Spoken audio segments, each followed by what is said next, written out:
우리가 이제 9장 1절부터 7절 그리고 11장 1절부터 12장 6절까지 이제 메시아의 예언에 대해서 우리가 좀 봤었는데요. 메시아께서 다윗의 후손으로 오셔가지고 이제 다윗의 후손으로 오시는 그런 왕으로 오시는데요. 왕으로 오셔서 메시아께서 이제 통치하시는데 공의로 통치하시는데 그 공의로 통치하시는 것, 공의로 다스리시는 것을 통해서 열방이 하나님께로 돌아오게 되는 것이죠. 그래서 열방의 빛으로 오신다고 하는 거고요. 그래서 그 열방을 구원하시기 위해서 여호와의 종, 섬김의 종, 고난의 종으로 먼저 오십니다. 그래서 열국을 하나님께로 돌아올 수 있는 문을 여시고 열방이 하나님께 받아들여질 수 있도록 은혜를 베푸시는 그런 일들을 하시죠. 그리고 그 다음에 메시아께서 오실 때는 그런 은혜를 줬음에도 불구하고 끝까지 하나님을 대적하는 그런 이방인들을 심판하는 심판주로 오신다고 하는 것입니다. 그러니까 예수님께서는 두 번 오시는 거죠. 초림, 재림 이렇게 두 번 오시는 건데요. 첫 번째 오실 때는 이방인들을 포함해서 모두를 구원하시는 구원주로 오시는 거고요. 두 번째로 오실 때는 심판주로 오시는 겁니다.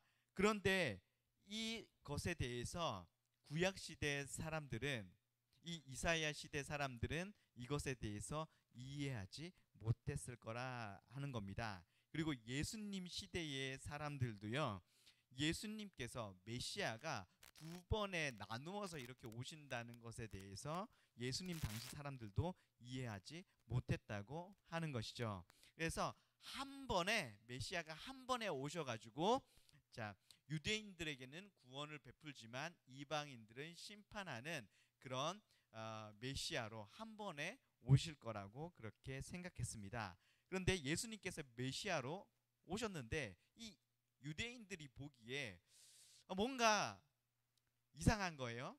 예수님이 메시아 같기도 한데 뭔가 이상한 거죠. 그래서 아무리 봐도 메시아가 아닌 것 같아요. 그래서 메시아가 아닌데 메시아인 척 하니까 예수님을 죽여버린 거잖아요. 자, 그런데 예수님께서 이제 공생애를 시작하자마자 예수님께서 나사렛 회당에 들어가서 성경 구절을, 구약 성경 구절을 하나 읽는데, 제가 아까 말씀드렸듯이 이사야 61장 1절에서 2절 말씀을 읽으셨습니다. 그런데 예수님께서 이사야 61장 1절에서 2절 말씀을 읽으셨는데 굉장히 중요한 한 단어를 빼고 읽으셨다고 하는 거예요. 자, 이게 이사야 61장 1절에서 2절 말씀이고요. 이게 누가복음 4장 18절에서 19절 말씀인데요. 예수님께서 성경을 쭉 읽으시면서 주의 은혜의 해를 전파하게 하려 하심이라라고 여기까지 읽으시고요. 하나님의 보복의 날을 선포한다, 이 그 문장을 빼고 읽으신 거예요. 그러면서 주의 은혜의 해를 전파하려 하심이라 여기까지 읽으시고 책을 딱 덮으시고, 자, 내가 지금 너희들의 귀에 이 말씀이 응했다, 지금 오늘 이 말씀이 성취됐다, 이런 식으로 예수님께서 말씀하셨다라고 하는 것입니다. 그러니까 지금 예수님이 오셔서 예수님이 성취하시는 것은 이사야서의 여기까지를 성취하신다고 하는 거예요. 은혜의 해. 그 다음에 보복의 날은 언제 성취되는 거예요? 예수님께서 다시 오실 때 성취된다고 하는 거죠. 그런데 이것을 당시 사람들은 이해하기가 굉장히 어려웠다라고 하는 겁니다. 예수님의 초림, 재림, 이때 초림 때 은혜를 베푸시고 재림 때 심판주로 오시는데요. 이것을 그러니까 이 이사야의 예언을 보는 당시의 구약의 성도들은 하나의 사건으로 이렇게 보였다라고 하는 거죠. 그래서 유대인들이 예수님을 굉장히 오해했다라고 하는 거고요. 자, 예수님은 이사야의 메시아의 예언을 읽으면서 은혜의 해까지만 읽으셨어요. 여기까지 지금 예수님이 오셔서 이루는 그런 일이라고 하는 거고요. 그 다음에 이제 심판은 다음 재림 때 하실 거다라고 하는 거죠. 자, 9장 2절에서 4절 말씀에 보면요. 여기 이제 메시아의 예언에 나와 있는 말씀인데요. 자, 메시아께서 하나님의 백성을 압제하는 자들을 심판하시는 것을 묘사합니다. 자, 메시아께서 이제 심판하시니까 이건 뭐예요? 재림에 대한 예언인 거죠. 자, 주님이 재림하실 때 이루어지는 마지막 심판에도 미디안의 날같이 하겠다라고 해요. 그러면 여호와의 전쟁을 또 전쟁으로 묘사하고 있죠.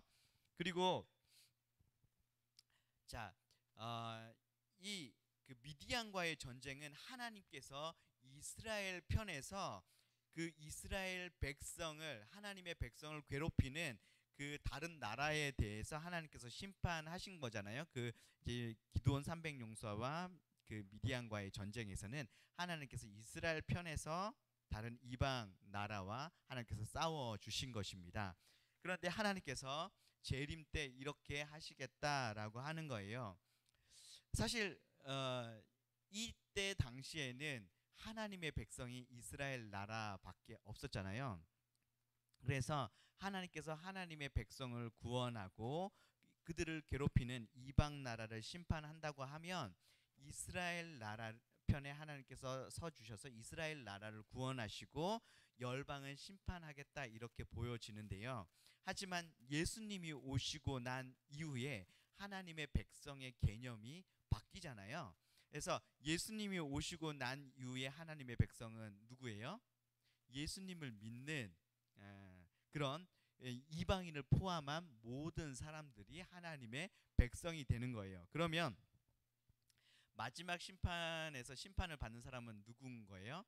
자, 예수님을 믿지 않는, 하나님을 거절하고 거역하고 하나님께서 예수 그리스도를 통해서 은혜를 베푸셨음에도 불구하고 그 은혜를 거절하고 하나님을 거절하고 하나님의 백성을 대적하는 그 사람들이 하나님의 심판의 대상이다라고 우리가 볼 수 있겠습니다. 자, 10장 24절부터 34절과 이제 11장 이렇게 쭉 넘어가면서 보면요.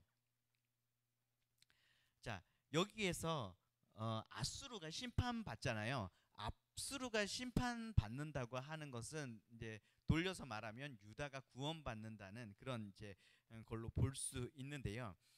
그래서 아수르로부터 유다가 구원받는 그 구원의 얘기에 대해서 얘기한다면요. 11장에서는 마지막 때에 구원받는 것에 대해서 이야기를 합니다. 자, 11장의 그 구원받는 이야기도 또 둘로 나눠 볼 수 있는데요. 11장 1절부터 3절까지는 예수님의 초림 때에 성취되는 내용이고요. 그 다음에 11장 4절 이후부터 이제 보면요. 예수님의 재림 때에 성취되는 그런 내용으로 우리가 볼 수가 있습니다. 그래서 이제 6장에서 9장까지 보면 에덴 동산이 회복되는 그런 내용들로 볼 수 있죠. 그래서 구원의 이야기를 여기 끝에서부터 쭉 얘기하는데요. 이제 여기에서 이 10장에서 말하는 구원은 이제 그냥 이방 나라로부터 구원받는 구약 시대의 구원을 얘기하고 있는 거고요.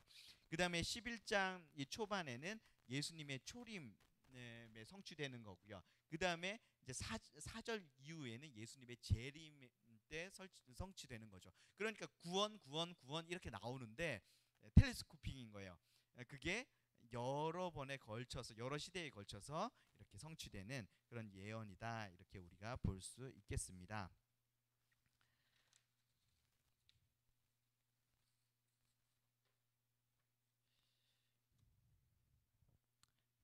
자,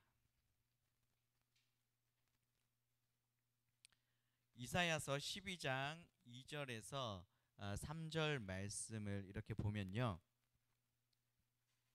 보라, 하나님은 나의 구원이시라. 내가 신뢰하고 두려움이 없으리니 주 여호와는 나의 힘이시며 나의 노래시며 나의 구원이심이라. 그러므로 너희가 기쁨으로 구원의 우물들에서 물을 기르리로다라고 말씀하고 있죠. 자, 여기서 이제 이사야의 핵심적인 이야기를 하고 있는 거예요. 하나님이 구원이시다. 하나님이 나의 구원이시다라고 하면서 이사야서의 핵심 메시지죠. 이제 지금 얘기하고 있는 거고요. 하나님이 지금 문제들 열강으로부터 여러 삶의 문제들로부터 우리를 구원해 줄 수 있는 구원자라고 하는 거고요. 그리고 그뿐만 아니라 우리를 새 하늘 새 땅으로 인도하실 영원한 구원자가 되신다라고 말씀하고 있습니다. 자, 그러니까 다른 것들 의지하지 말고 오직 하나님만 의지해라라고 하는 것이고요. 다른 우물들에 가서 물을 기르지 말고 하나님만이 구원의 우물이 되시기 때문에 그 구원의 우물이 되시는 하나님께 그 물을 길러라라고 하는 겁니다. 예레미야서 2장 13절 말씀에 보면 이 백성의 죄가 뭐라고 얘기해요? 자, 내 백성이 두 가지 악을 행하였나니 곧 그들이 생수의 근원되는 나를 버린 것과 스스로 웅덩이를 판 것인데 그것은 그 물을 가두지 못할 터진 웅덩이들이니라. 자, 이 이스라엘 백성들, 유다 백성들이 잘못한 악을 잘못한 것, 이들의 악이 무엇이었냐 하면요, 하나님에게서 그 구원의 물이 되신 하나님에게서 물을 이렇게 얻는 것이 아니라 자기 나름대로 계속해서 다른 우물을, 터진 웅덩이를 판다고 하는 거예요. 하나님 의지하지 않고 다른 것 의지하고 있다고 하는 것이죠. 생수의 근원 되시는 하나님을 버리고 그 구원의 우물 되시는 그 하나님을 버리고 다른 것 믿고 다른 것 의지하고 의뢰하고 그러고 있다고 하는 것입니다. 이것이 이 유다 백성들의 가장 근본되는 죄악 문제였다라고 하는 거죠.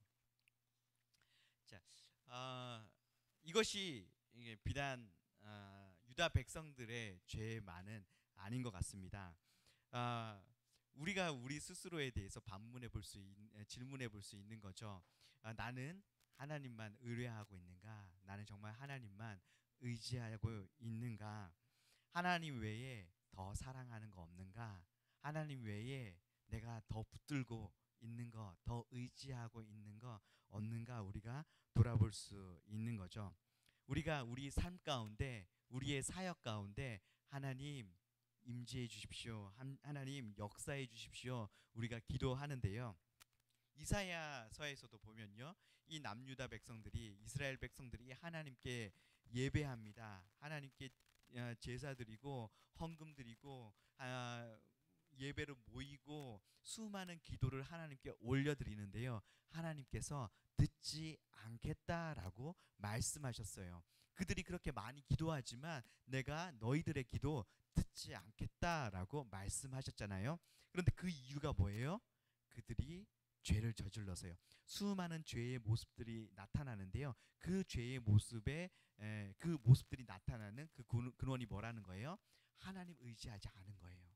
패역한 거죠. 그래서 하나님과의 관계를 끊어버리는 거예요. 하나님 의지하지 않고 다른 거 의지하니까요, 하나님께서 너희들이 기도하는 거, 기도를 많이 하지만 내가 너희들 기도 내가 듣지 않겠다라고 하나님 말씀하시는 겁니다.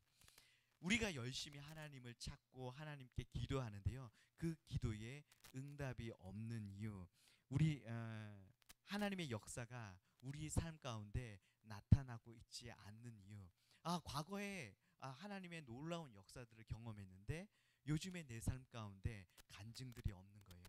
요즘의 내 삶 가운데 하나님이 일하시는 그 역사가 보이지 않는 거죠. 그러면 우리가 돌아볼 필요가 있는 거예요. 물론 과거에 내가 하나님 의지했을 수 있어요.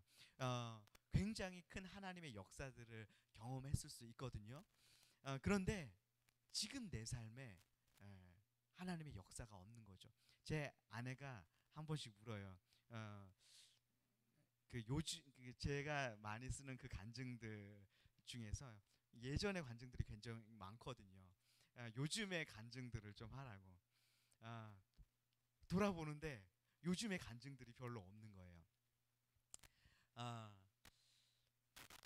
하나님, 그러면 우리가 돌아봐야 할 건 뭐냐면요, 왜 지금 내 삶 가운데 하나님의 역사하심이 예전처럼 나타나고 있지 않은가?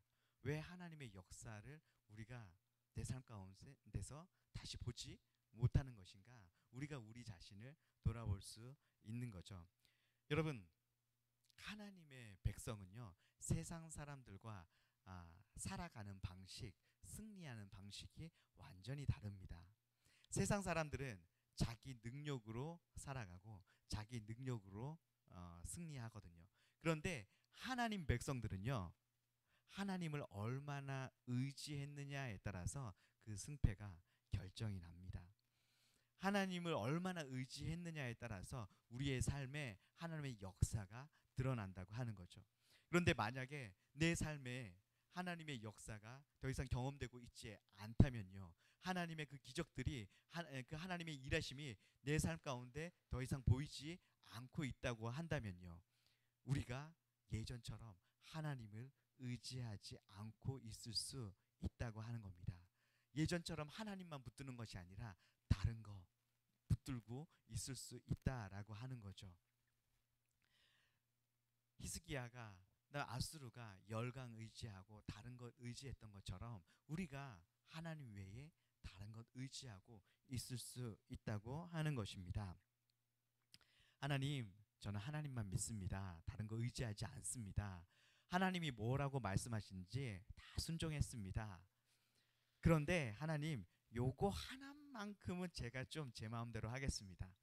하나님, 제가 하나님께 다 드렸습니다. 근데 요거 하나만큼은 내가 내 소유로 좀 가지고 있겠습니다 라고 하는 게 혹시 있을지 모르겠습니다.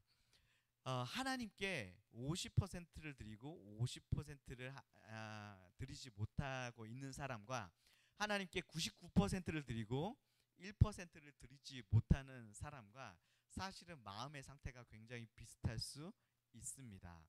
왜냐하면 우리의 마음 전부는요, 어디에 가 있냐면요, 내가 하나님께 드리지 못한 거기에 다 가 있기 때문에 그렇습니다. 물론 하나님께 많이 드렸다고 했지만 드리지 못하고 내 걸로 갖고 있는 거기에 사실은 내 마음이 거기에 다 가 있다고 하는 것이죠. 자, 그렇기 때문에 하나님께서 네가 갖고 있는 거 내게 줄 수 있겠냐?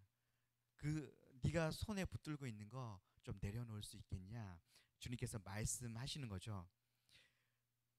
네가 나보다 더 사랑하는 거, 나보다 더 의지하는 거, 그거 내려놔라. 그 우상이다라고 말씀하시는 것입니다. 혹시 내 마음 가운데 하나님이 이걸 내려놓으라고 하면 어떡하지? 이걸 달라고 하면 어떡하지? 라고 하는 그런 두려움이 있는 분이 계신지 모르겠습니다.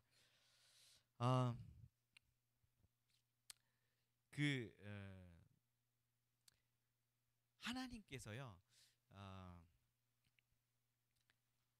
내가 하나님께 그걸 드리지 않고 내 손으로 꼭 쥐고 있는다고 한다면요, 하나님께서 그것을 내 동의 없이 허락 없이 그것을 가지고 갈 수 있는 분일까요? 없는 분일까요?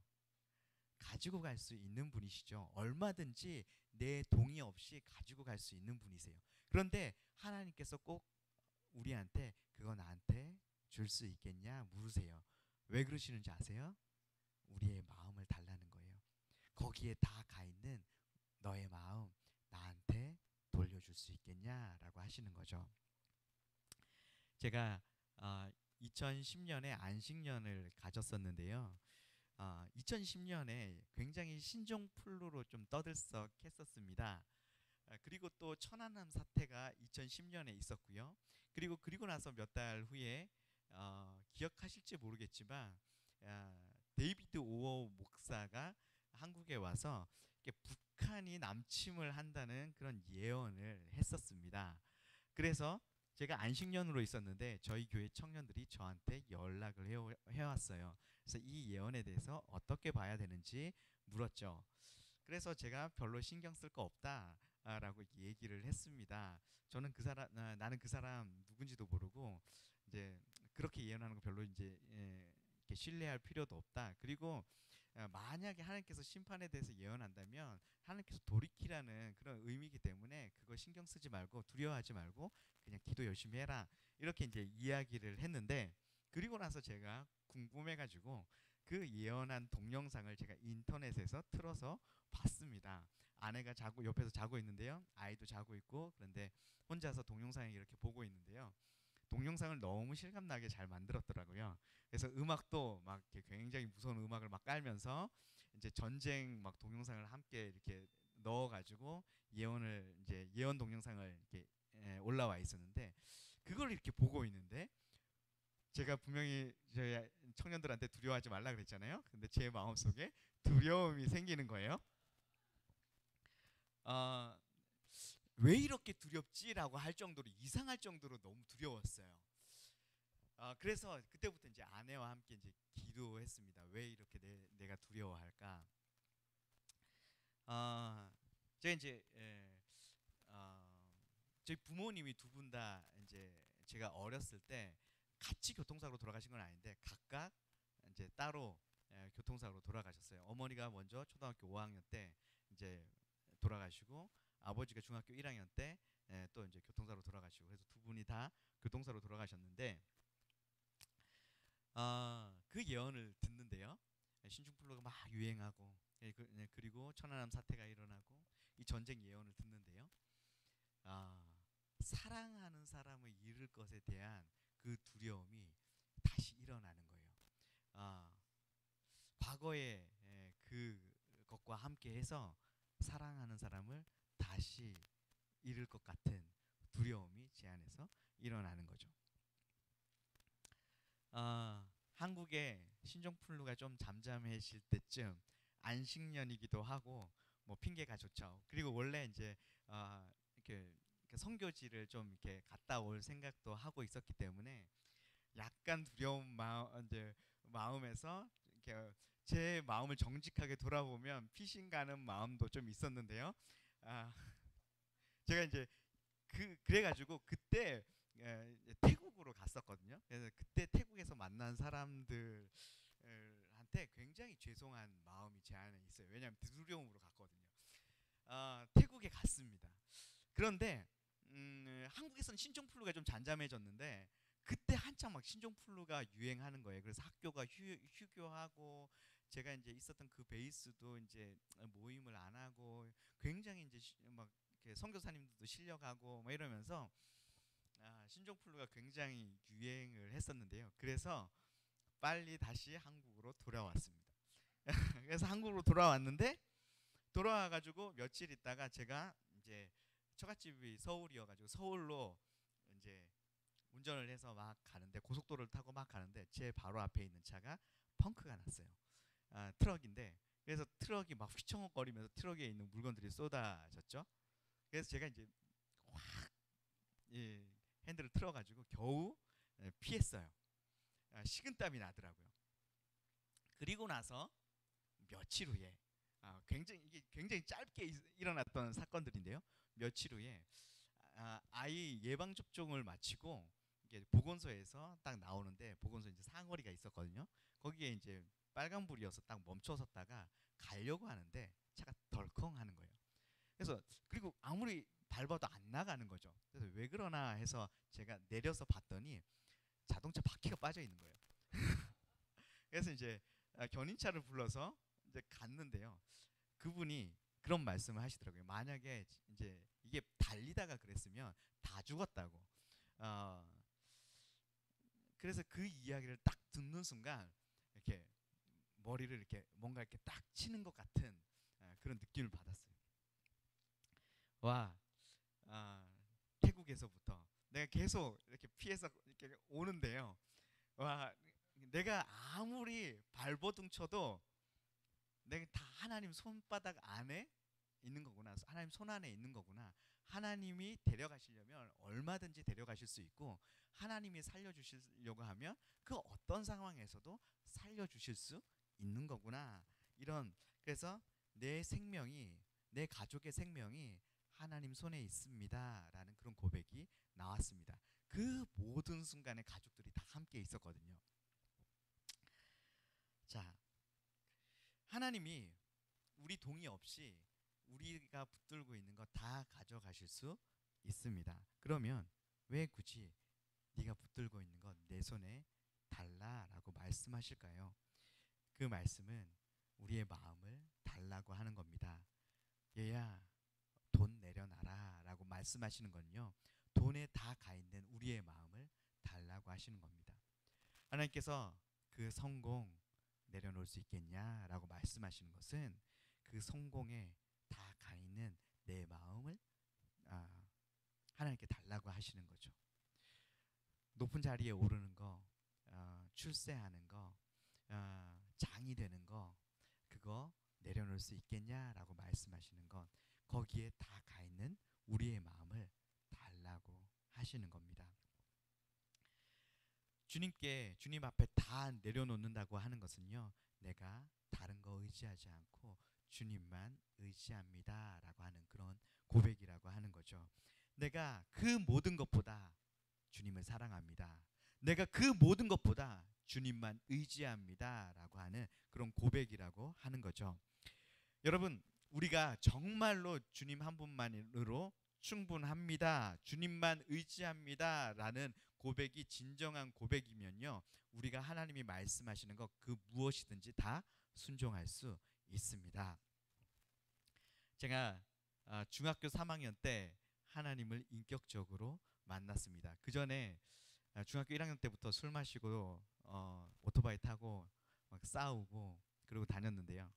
근데 중학교 3학년 때 인격적으로 하나님을 만나면서 제 삶이 완전히 바뀌는 그런 시간이 있었습니다.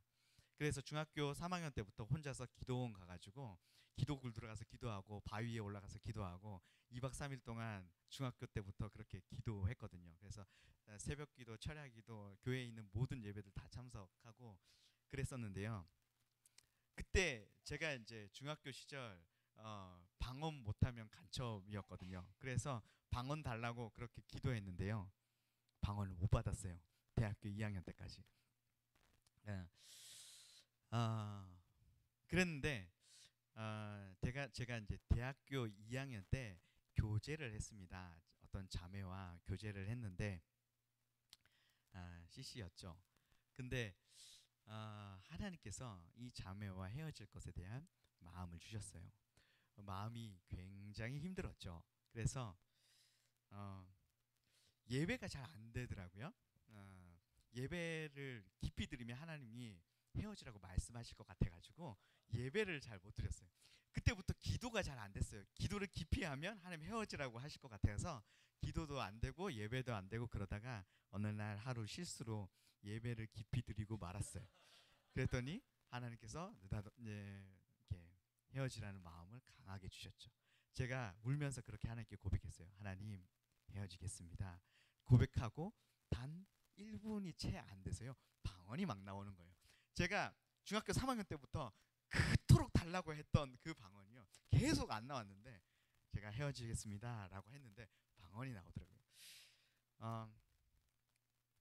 제가 이제 미국에 올림픽이 있을 때 이제 96년도에 그 올림픽 전도여행, 올림픽에 왜 수많은 다른 나라 사람들이 오니까 거기 전도여행을 가는데요, 돈이 없었어요. 그래서 이제 아끼고 차비 아끼고 밥값 아끼고 그래서 이제 돈을 모으고 있었는데 하나님께서 그 돈을 다른 사람에게 주라는 마음 주셨어요, 기도하는 중에. 그래서 줬는데 계속 돈이 없는 거예요. 그 이후로 돈이 더 없는 거예요. 돈이 들어올 구멍도 없고 벌려고 해도 이렇게 아르바이트 자리도 잘 안 생기고 희한하게 돈이 안 모이는 거예요.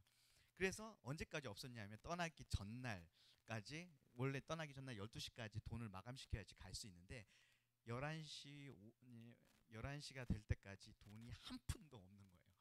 물론 몇 천 원, 몇만 원 정도는 있었겠지만 정말 하나도 없는 거예요. 그래서 체념하고 있을 때 12시까지 마감인데 11시 50분에 재정이 다 들어왔어요. 그래서 이제 가게 됐거든요. 제가 여기 이제 DTS 훈련을 받으러 올 때요, 2000년에 여기 DTS 훈련을 받으러 왔는데요, 그때 돈이 없는 거예요. 근데 학교 그때 이제 저희 이제 학교에 미수전도단 동아리가 한 100명 정도 됐거든요. 근데 거기서 헌금을 모아서 거의 여기에 들어올 수 있는 학비를 다 헌금으로 받았습니다. 근데 그날 예배를 드리는데 그 헌금을 받고 예배를 드리는데 그 헌금을 다른 사람에게 줘야 될 것에 대한 마음이 또 강하게 드는 거예요. 그래서 줬습니다. 그리고 나서 다음 날 아침에 됐는데 전화벨이 울렸어요. 제가 DTS에 간다는 얘기를 하지 않은 사람인데 저희 교회 집사님도 아닌데 그 분이 전화를 했습니다. 저 아는 분이긴 한데 DTS 훈련을 받으러 간다면서 그래갖고 예. 근데 지금 재정이 얼마나 모자라? 그래갖고 이만큼 모자라요. 통장 확인해봐. 그리고 끊었어요. 그리고 그날 다 들어왔어요. 그래서 가게 됐습니다. 제 삶 가운데 이런 이 재정으로 하나님께서 채워주시는 부분들이 굉장히 많았었는데요. 그때마다 하나님께서 먼저 내려놓게 하시는 거예요. 제가 수련회 대학생 때 수련회 갔는데요. 제가 이제 우리 교회 아이들과 함께 기도하고 있는데 연합 수련회에서 저쪽에 이제 다른 교회에 온 사람들도 있는 거죠. 근데 기도하고 있는데 자꾸 저쪽에 어떤 형제를 위해서 기도해 줘야 될 것 같은 부담감이 너무 강하게 드는 거예요. 그래서 기도하다가 말고 일어나서 걸어갔어요. 사람들 막 엎드려서 기도하고 있으니까 그 인파를 해치고 가서 그 사람 뒤에 서가지고 그 사람 뒤에 손을 얹은 건 아닌데 그 사람 뒤에서 기도하는데요. 그 사람이 이렇게 쓰러졌어요. 그러더니 이렇게 거품을 물고 귀신이 나갔습니다. 그 사람이 이제 전날 밤에 막 귀신 들려가지고 발작하고 그랬다는 얘기를 이제 그 후에 듣게 됐었는데요. 저는 왜 가야 되는지 모르겠는데 그냥 가야 될 것 같은 마음이 들어서 갔죠. 근데 귀신이 나갔습니다. 중국에 갔었는데요. 중국에서 제가 다리를 다쳤어요. 그 다음날 집회를 인도해야 되는데 다리를 다쳤습니다. 그래서 집회 인도할 때 엎혀서 나왔거든요. 다른 사람한테 엎혀가지고 나와서 의자에 앉아가지고 집회 인도를 하는데 하나님 어떻게 인도해야 될까요? 기도했는데 아픈 사람을 위해서 기도해 주라는 마음을 주셨어요. 마음이 굉장히 힘들었습니다. 왜냐하면 제가 아픈 사람을 위해서 기도해서 나은 적이 없거든요. 그래가지고 낫는다는 보장이 없는데 근데 지금 상황이 굉장히 안 좋은 거죠. 제가 다리를 다쳐가지고 지금 엎혀서 나왔는데 기도했는데 아무 일도 없는 거예요. 그러면 저 사람들이 나를 뭐라고 생각할까? 굉장히 이렇게 그냥 기도하면 되지라고 생각할 수도 있는데 저는 굉장히 마음이 힘들더라고요. 그래서 굉장히 그게 너무 수치스럽고 내가 기도했는데 아무 일도 그냥 기도 안 하고 내려가면 되는데 굳이 아픈 사람을 일으켜 세워가지고 기도했는데 아무 일도 없었다라 그러면 쟤 뭐야 이런 소리를 들을 것 같아가지고 굉장히 마음이 어려웠어요. 그래서 그런데 그냥 해보자라고 생각하고 아픈 사람들 다 이렇게 세워서 기도했습니다. 근데 그날 많은 사람들이 병이 나았어요. 며칠 동안 있는 집회여서 아파서 집에 못 가고 있던 사람이 그날 나아서 집에 가고 이런 일들이 일어났습니다.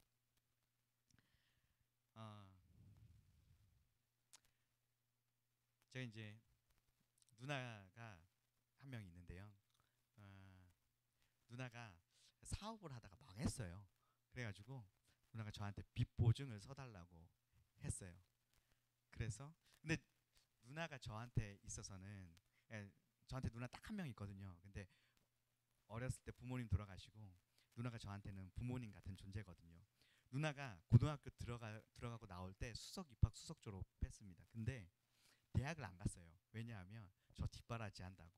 그래서 누나에 대해서 굉장히 빚진 마음이 있거든요. 근데 누나가 빚 보증을 서달라는 거예요. 제가 어떻게 했겠습니까? 굉장히 쓰기 싫었는데 서줬어요. 그리고 나서 얼마 지나지 않아서 빚독촉이 누구한테 올까요? 저한테 오는 거죠. 이렇게 지금까지 제가 태어나서 가장 많은 욕을 그때 들어본 것 같아요. 그래서 제가 이제 중학교 때 많이 싸웠다 그러잖아요. 싸울 때보다 중학교 때 들었던 모든 욕을 다 합쳐도 이때 들었던 욕보다 적은 것 같아요. 그래서 교회 그 교육자실에 있는데요. 교육자실 전화번호를 어떻게 알고 핸드폰으로 전화하는 것도 아니고 교회 교육자실 전화번호로 전화를 하는 거예요. 그래서 전화를 받았는데 다른 목사님들 계시니까 뭐 그거 뭐 빚독촉 받는 거 무슨 자랑이라고 큰 소리로 받겠어요. 그래서 여보세요 이렇게 받았더니 아 이게 남자 새끼가 그렇게 목소리가 작아서 어디 써먹겠냐고 이제 이렇게 처음부터 첫 마디부터 시작하는 거죠. 이제 성직자 새끼가 이렇게 남의 등쳐먹고 그러면 안 된다고. 이렇게 중학교 때 한참 싸울 때 있잖아요. 그때 이제 보통 이렇게 머리가 핑 돌거든요. 예, 그거를 제가 예수님 만나고 나서 이제 이제 이렇게 잊어버리고 있었는데 그때 다시 경험을 하는 거죠. 핑 돌면서 앞이 안 보이는 거예요. 와. 그래서 이거 내가 이렇게 눈앞에 있으면 가만두지 않겠다 이런 생각이 확 들더라고요. 그러면서 이제 전화를 끊고 난 너무너무 화가 나가지고요. 이제 바람을 쐬려고 교회에 이제 주차장에 나왔어요. 바람을 쐬고 있는데 분이 안 가시는 거예요. 이 자식을 내가 가만두지 않으리라 어떻게 찾지? 막 그러면서 막 너무너무 화가 나는 거예요. 그러다가 처음에는 그 빚독촉하는 그 사람한테 그 전화한 사람한테 화가 나다가 그 다음에 이게 원망이 누구한테 갈까요? 누나한테 가죠. 누나가 너무 원망스러운 거예요. 왜 누나가 나한테 이 빚보증 서달라 그래서 나를 이렇게 했나? 너무 그럴 때는요 내가 어려워지면은 누나가 나한테 잘해준 거 다 기억 하나도 안 나거든요.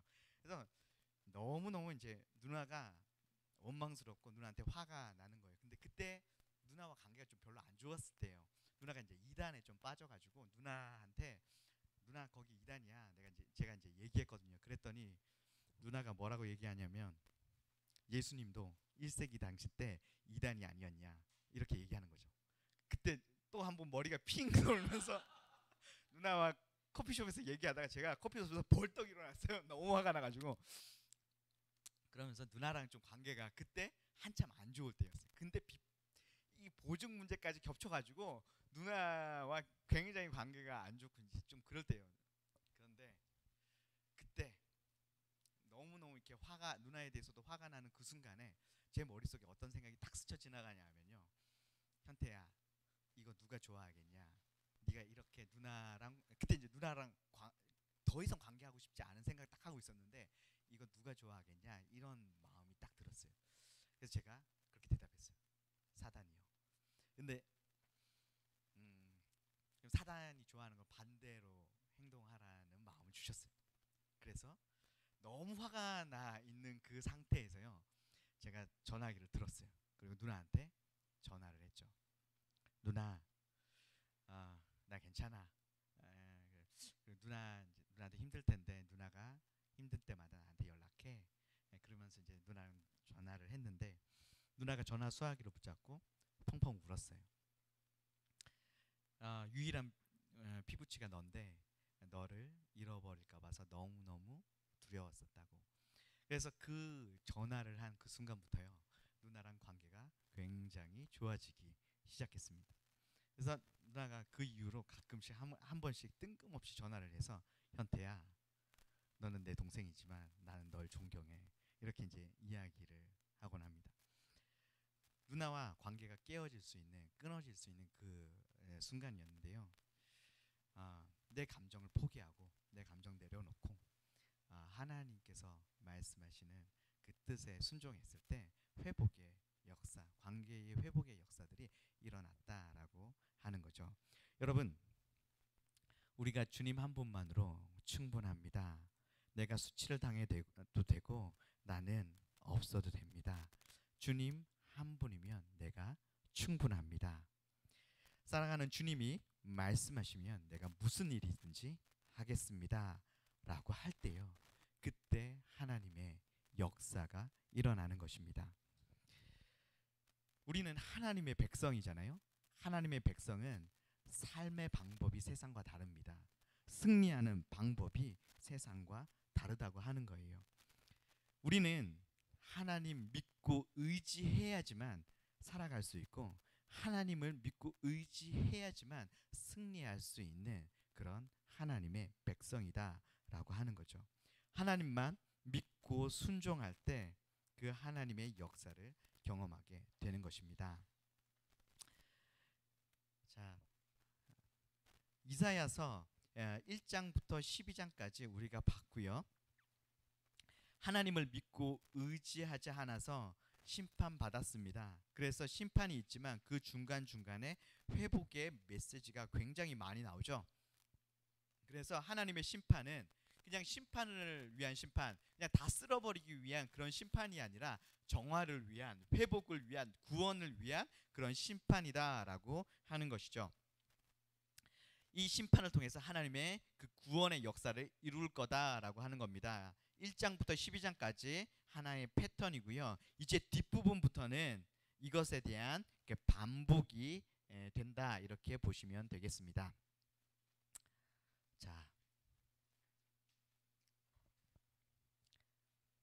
자, 13장부터 35장까지 이제 이걸로 볼 수 있겠는데요. 하나님께서 열방 나라들을 심판하십니다. 바벨론 심판하시고, 블레셋 심판하시고, 모압, 다메섹, 구스와 애굽 심판하시고요. 다시 바벨론 나오죠. 해변관냐 바벨론 말하는 거고요. 바벨론 심판하고 두마, 아라비아, 이렇게 환상의 굴제, 두로 이렇게 쭉 심판하는, 열방을 심판하는 얘기들이 이렇게 쭉 이어져서 나옵니다. 그러면서 24장부터 27장에 열국은 다 나의 심판의 대상이기 때문에 구원자는 여호와 하나님 한 분밖에 없다라고 얘기하는 거고요. 하나님만 구원자이기 때문에 28장부터 35장은 그러니까 하나님만 의뢰해라라는 그런 내용으로 볼 수 있겠습니다. 자, 그래서 13장부터 35장까지 이렇게 이해하시고 넘어가시면 되겠다라고 하는 겁니다. 사실 계속 열방에 대한 심판들이기 때문에 계속 얘기들이 반복돼요. 그래서 이제 물론 하나하나 자세히 보면 뭐 의미들이 있겠지만, 네, 이렇게 보시고 넘어가도 충분하겠다라고 생각이 됩니다. 그래서 넘어가도록 하고요. 자, 36장부터 39장, 요거는 또 우리가 어제 이야기를 굉장히 많이 했죠. 히스기야에 대한 이야기인데요. 이사야서에서 굉장히 중요한 부분입니다. 너무너무 중요한 부분인데, 이 부분에 대해서 자, 히스기야 때 이제 아수르의 사네립이 이제 유다를 공격해서 46개의 성읍이 다 넘어가고, 그 다음에 예루살렘이 포위되어 있는 그 순간에, 자, 이제 죽음이 임박한 그 순간에 히스기야가 하나님을 의지해서 구원받았다라는 그런 내용이 자 36장부터 37장에 있고요. 그 다음에 히스기야가 죽을 병에 걸려서 죽게 됐는데, 그때에도 히스기야가 하나님께 나와서 하나님을 의지했더니 죽을 병이 낫고 구원을 받았다라고 하는 것이 38장부터 39장의 이야기다라고 이렇게 보시면 되겠습니다. 자, 그래서 히스기야가 그 죽을 위기에서 하나님을 의지해서, 하나님을 믿고 하나님을 의지하고 하나님 찾아서 구원을 받았다라고 하는 내용이 36장부터 39장의 내용입니다. 우리가 어제 자세히 다뤘기 때문에 요 부분도 이렇게 보고 넘어가도록 하겠습니다. 자, 이제 40장부터 66장까지인데요. 자,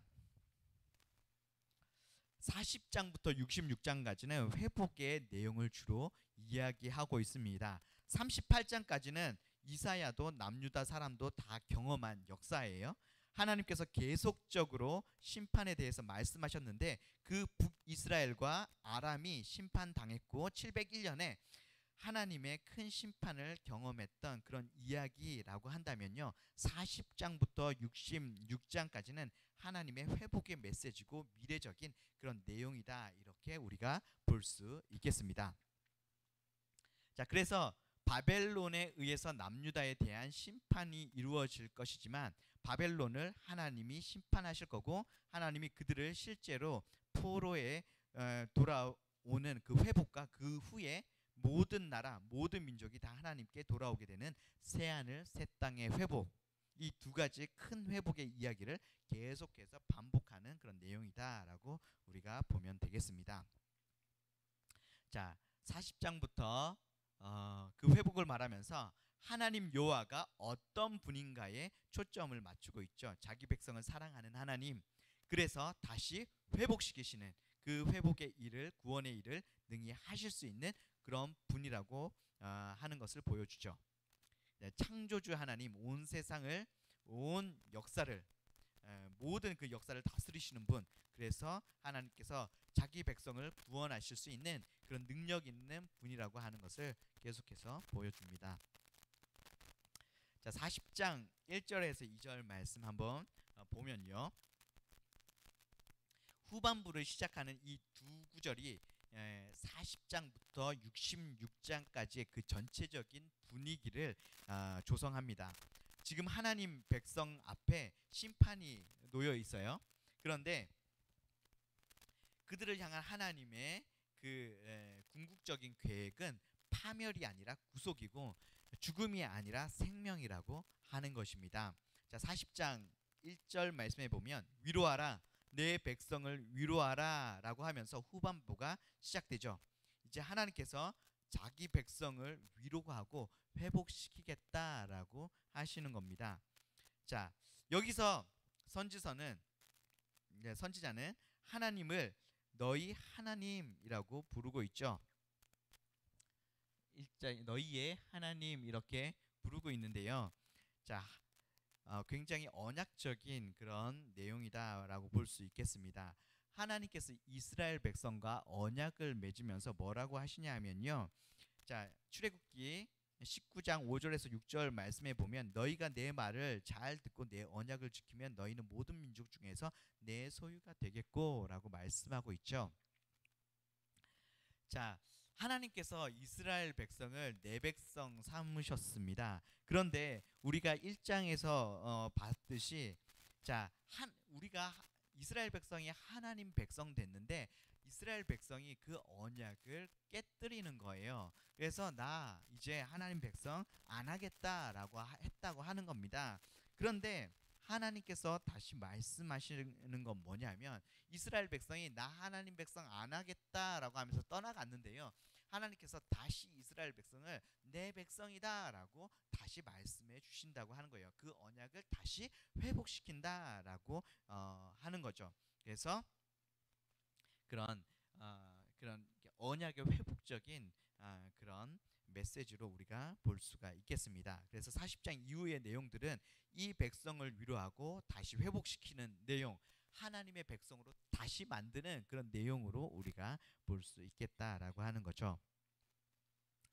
자, 42장 1절에서 4절, 49장 1절에서 6절, 50장 4절에서 9절, 그다음에 52장에서 53장 이렇게 이제 이 부분들 종의 노래인데요. 자, 이사야서에 나오는 4개의 종의 노래가 이렇게 있죠. 제가 이제 어제 얘기했듯이 종의 노래라고 하는 표현을 독일 학자 둠이라는 그 학자가 처음으로 이제 사용하게 되는데요. 제가 이 둠의 학설을 지지하지는 않지만 이제 이 표현 그래서 별로 이 표현 안 쓰고 싶은데 그냥 편의상 종의 노래라고 하는 이 표현을 그냥 편의상 사용하도록 하겠습니다.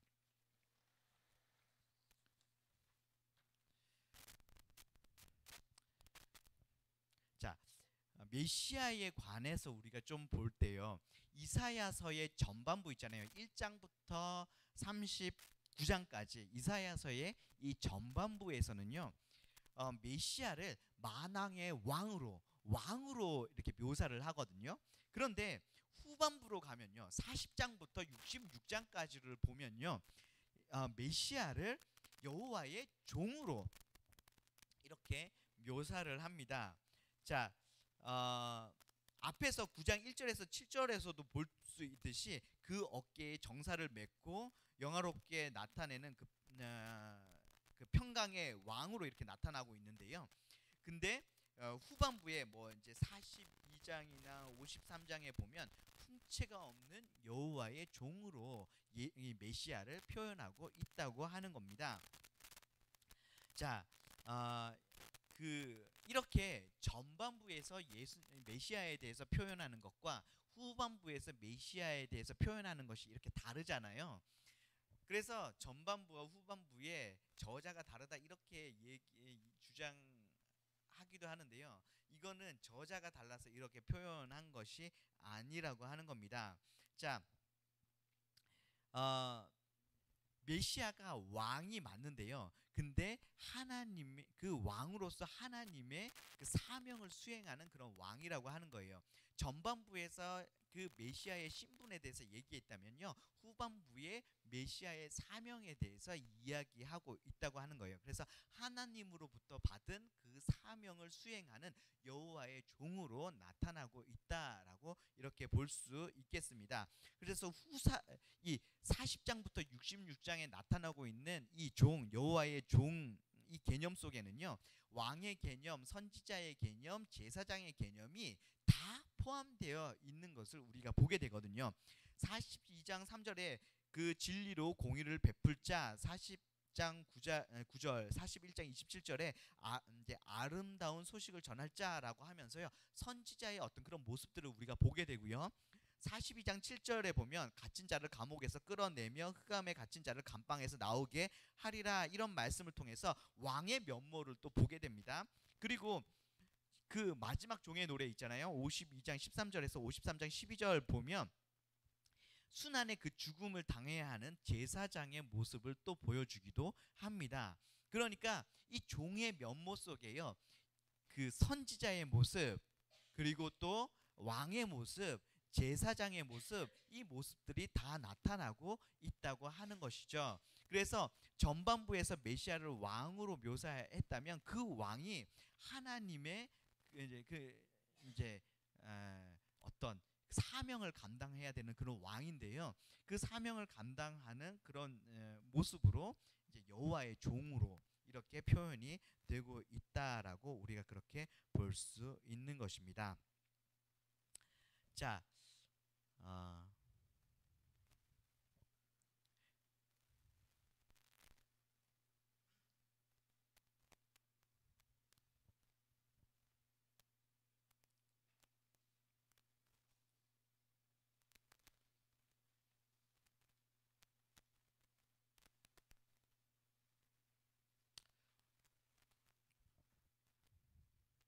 자, 네 개의 이렇게 종의 노래가 이렇게 나오는데요.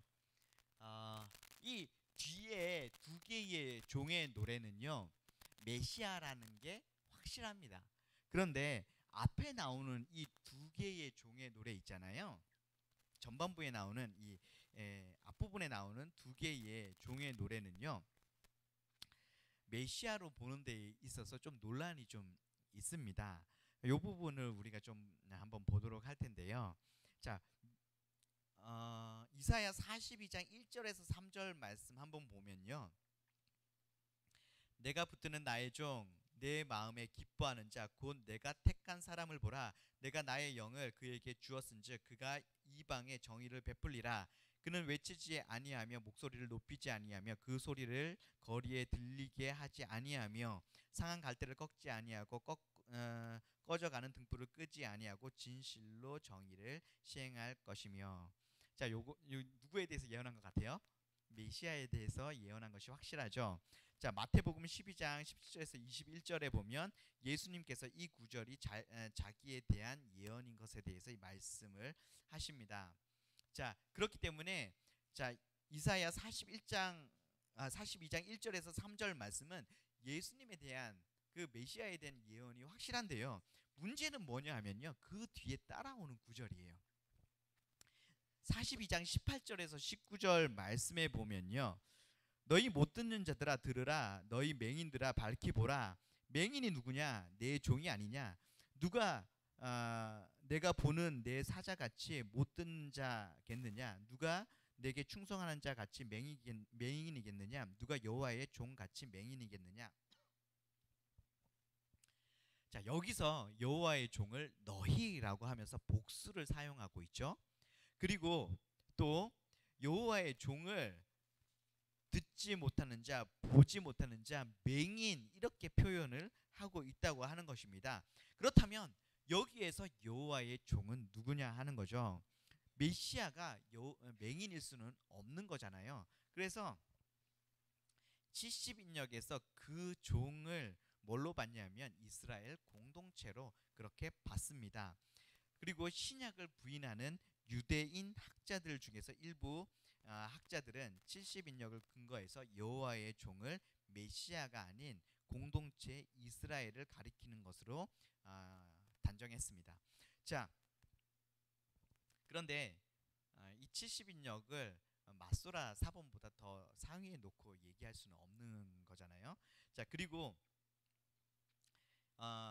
이렇게 이스라엘을 여호와의 종으로 이렇게 그 이스라엘을 그 여호와의 종을 이스라엘로 봤을 경우에 문맥상으로도 잘 맞지가 않습니다. 42장 4절 말씀에 보면 그는 쇠하지 아니하며 낙담하지 아니하고 세상에 공의를 세우기에 이르리니 섬들이 그 율법을 앙망하리라. 이스라엘에게 적용시키기는 좀 어려운 말씀이다라고 보여지는 거죠. 자, 42장 1절에서 3절은 예수님께서 자기 자신에 의해서 성취된 것이라고 말씀하시면서 이 부분은 메시아에 대한 예언이 확실합니다. 그런데 48장 18절에서 19절 이 여호와의 종은 굉장히 이스라엘처럼 보인다고 하는 것입니다. 그러면 이것을 어떻게 해석해야 되겠냐 하는 문제가 생기죠. 42장 1절에 나오는 메시아인 여호와의 종은요,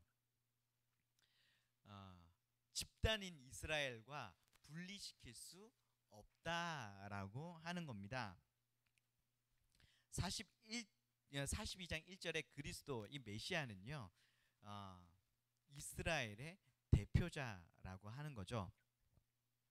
42장 6절에 이 그리스도 메시아를 가리켜서 너를 세워 백성의 언약이 되게 한다라고 말씀하고 있습니다. 그러니까 하나님께서 이스라엘 백성하고 언약을 맺잖아요. 그런데 그 언약의 대표자로 누가 나오냐면요, 메시아가 나온다고 하는 거예요. 그러니까 이스라엘 백성을 대표하는 대표자로 메시아가 나온다고 하는 거예요. 그래서 메시아가 이스라엘 백성과 하나님께서 언약을 맺는 언약의 대표자, 언약의 중보자로 예수 그리스도 메시아께서 오신다라고 하는 거죠. 그래서 여호와의 종을 언약의 대표자, 이스라엘 백성들의 대표자로, 언약의 중보자로 우리가 그렇게 볼 수가 있겠습니다.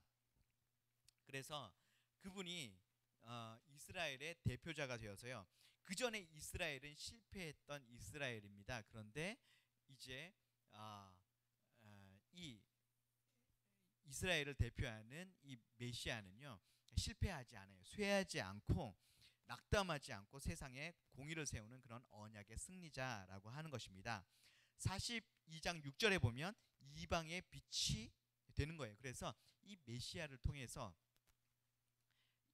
이방인들이 하나님께로 돌아오게 되는 거죠. 원래 이스라엘을 불렀던 목적이 뭐예요? 이방인들이 하나님께로 돌아오게 하는 건데, 자, 이 메시아가 이스라엘의 대표자가 되어서요, 그 이스라엘이 다시 그 하나님의 그 사명을 성취하는 그런 모습을 보게 되는 것입니다.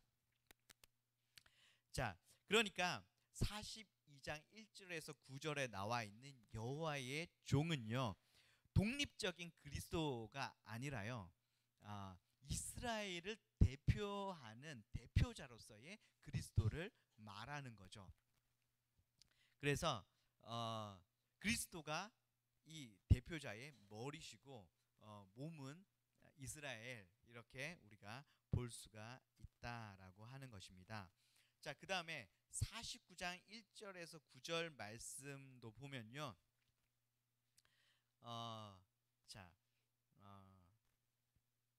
이렇게 한 개체에서 집단으로 이렇게 유동하는 종의 이런 모습을 또 볼 수가 있습니다. 49장 3절 말씀에 보면요, 너는 내 영광을 나타낼 이스라엘이라 라고 분명히 말하고 있기 때문에요, 여기에 나오는 여호와의 종은요, 집단체인 이스라엘을 말하는 것이 분명합니다. 그런데 49장 5절 말씀에 보면 나를 자기 종으로 삼으신 것은 야곱을 자기에게로 돌아오게 하시며 이스라엘을 자기에게로 모이게 하시려고 했다라고 말합니다. 이 말씀에서 보자면요, 종을 이스라엘로 보기 굉장히 어려운 거죠. 왜냐하면 그 종이 이스라엘을 자기에게로 돌아오게 하고 자기에게로 모이게 한다고 하는데 그 종을 이스라엘로 본다면 말이 안 되는 거예요. 그래서 여기에서도 이 본문에서 종은 그리스도를 가리키는 거죠. 자, 그런데 이스라엘을 대표하는 언약의 대표자로서의 그리스도를 말하는 것입니다. 고린도전서 5장 45절 말씀에 그 그리스도를 제2의 아담이라고 하면서 새로운 인류의 대표로 그렇게 보았고요. 호세아 3장 5절 말씀에도 그리스도를 제2의 다윗이라고 하면서 약속된 왕국의 대표자로 그렇게 보았습니다.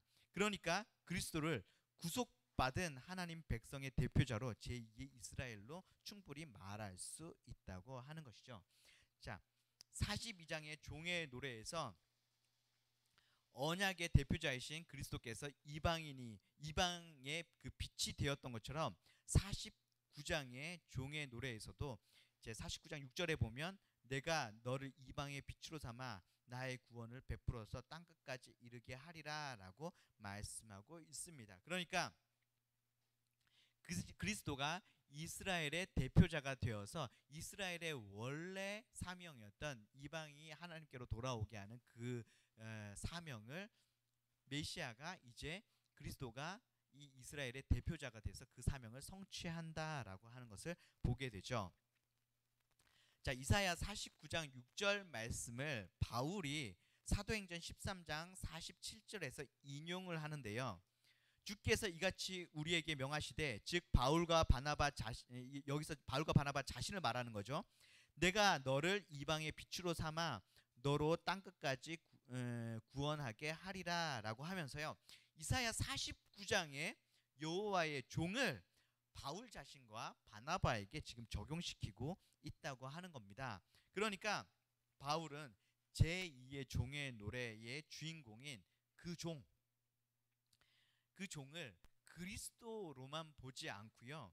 그리스도를 포함한 하나의 집단으로 이렇게 보고 있다라고 하는 것이죠. 자, 42장 6절 그리고 49장 8절에 그 종을 백성의 언약이라고 이렇게 표현하고 있는데요. 그 종은 하나님과 이스라엘 백성 사이에 언약을 맺는데 그 언약의 대표자라고 하는 겁니다.